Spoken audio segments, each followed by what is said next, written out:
대부분 이제 결혼을 해서 이제 그 결혼 생활이 시작이 된다라고 하게 되면, 남자는 진짜 말 그대로 그 가정을 위해서, 밖에 나가서 열심히 일을 해서 그 생활을 할 수 있도록 돈을 벌어다 주고, 아내는 그 안에서 알뜰살뜰해서 생활을 하면서 자기의 그 가정을 이루면서 그 가정의 그 미래를 생각하면서 살아간다라는 거죠.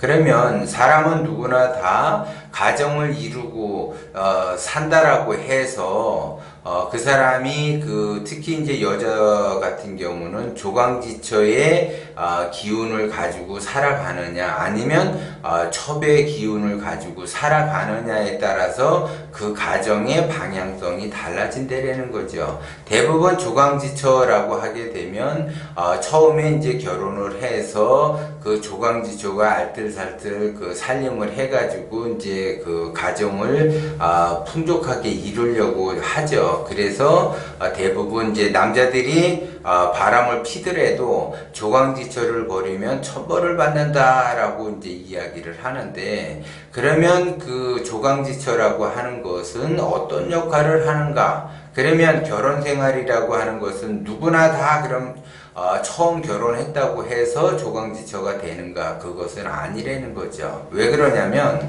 조강지처라는 것은 조강지처의 기운을 가지고 있어야지 돼요. 그리고 그 기운을 조강지처의 그 기운에 의해서 가정이 말 그대로 승승장구하면서 일어난다라는 거죠. 그런데 내가 첩의 기운을 가지고 있다라고 하게 되면 처음 결혼했어도 그 사람은 조강지처인데 그 하는 행동은 첩의 기운으로서 행동을 한다라고 하게 되면 그 사람은 첩이 될 수밖에 없는 삶을 살아가는 거예요.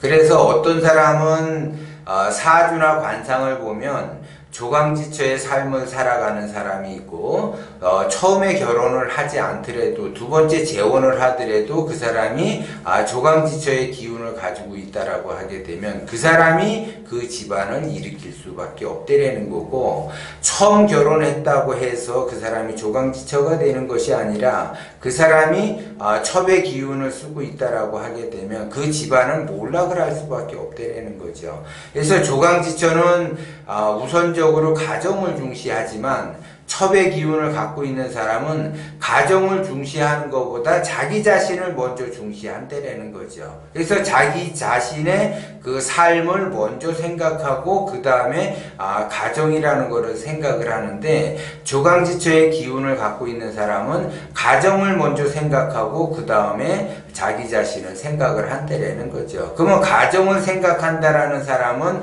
당연히 가정이 원만하게 잘 그 성장하는 쪽으로 가지요. 그런데 첩의 기운을 갖고 있는 사람은 아무리 그 신랑이 노력을 해서 돈을 갖다 준다 하더라도 밑빠진 독에 물 붓기 식으로 그 재산을 없애는 형국으로 간다라는 거고, 조강지처의 그 기운을 갖고 있는 사람, 조강지처의 팔자를 타고난 사람들은 조금 벌어다 줘도 그거를 알뜰살뜰 해가지고 말 그대로 가정을 위해서 충실하게 생활을 한다라는 거죠. 그러면 남자 입장에서 보면은 첩의 기운을 사람을 그 기운이 있는 사람을 만나는 것이 좋은가, 아니면 조강지처의 기운을 가지고 있는 사람을 만나는 것이 좋은가? 당연히 조강지처의 그 팔자를 타고난 사람하고 인연을 맺는 것이 좋다라는 거죠. 그런데 제가 상담을 해보면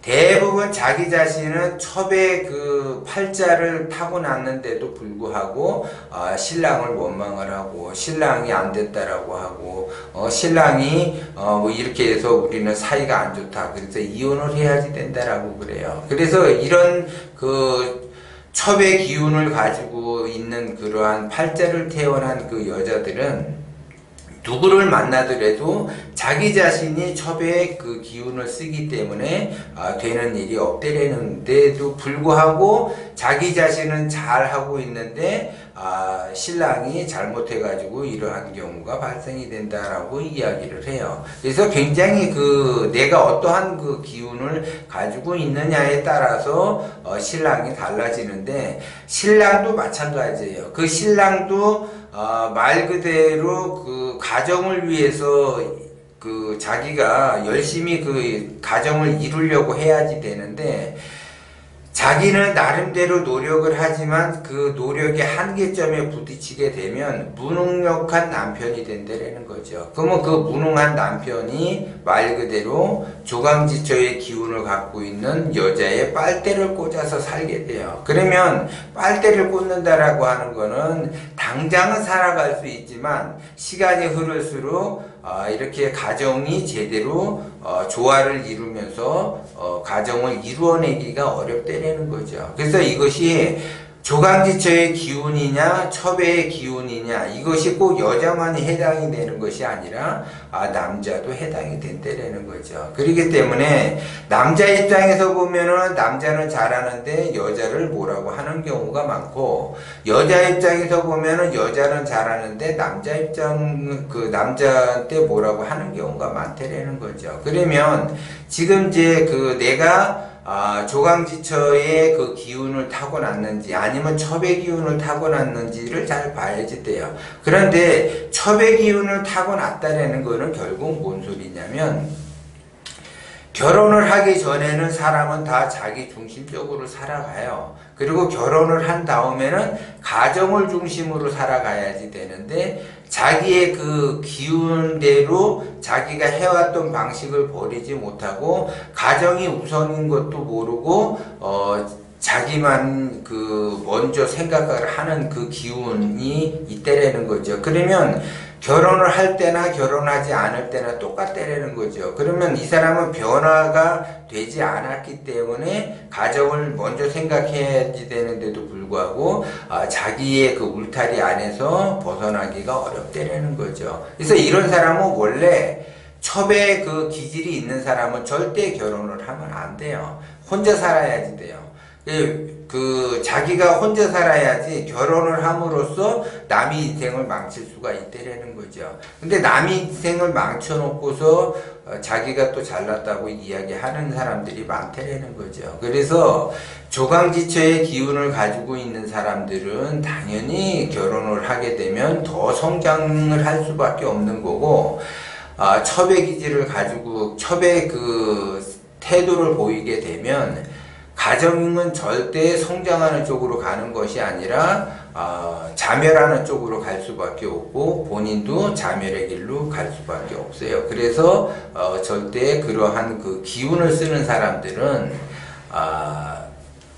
결혼을 하면 안 된다라는 거고, 그러니까 이제 어떻게 해서 이제 결혼이 됐다. 그래서 결혼이 됐는데 이제 뜻이 안 맞아가지고 시간이 흐를수록 안 맞기 때문에 이혼을 하려고 하면, 첩의 기질에 있는 사람은 또 자기만을 생각해서 자기의 이득을 많이 보려고 또 해요. 이혼하게 되면 이혼의 조건에서 자기 이득을 많이 보려고 하는데, 조강지처의 기질을 갖고 있는 사람은 그냥 자기가 어쨌든 결혼 생활이 파탄이 됐기 때문에 그 책임을 자기 스스로 지려고 해요. 그래서 모든 것을 나눠주려고 하는데, 첩의 기질이 있는 사람은 그것도 모르고 그냥 악착같이 자기가 더 많이 가지려고 한다는 거죠. 그래서 싸울 때도 무섭게 달려들면서 싸우게 돼요. 그래서 상대방이 가만히 있으면은 그냥 무탈하게 지내는데, 싸움을 걸기 시작을 하죠. 시비를 걸어요. 어떠한 것이든지 뭔가를 이야기하면서 시비를 건드리는 거죠.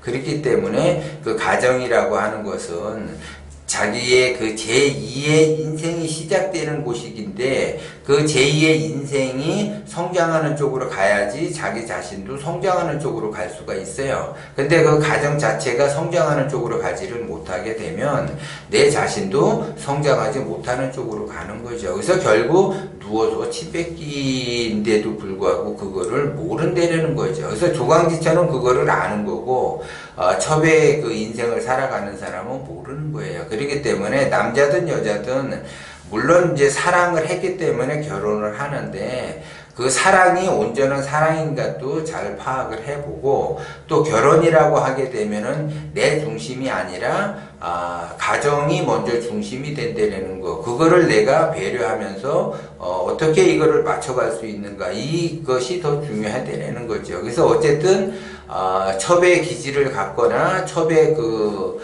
사주나 기운을 가지고 그 결혼 생활을 하는 사람은 자기 자신이 스스로가 불행을 만들어내고 스스로가 자멸의 길을 간다라는 거고, 그런 사람과 절대 인연을 맺으면 안 된다라는 거를 여러분들이 명심을 하셔야지 돼요.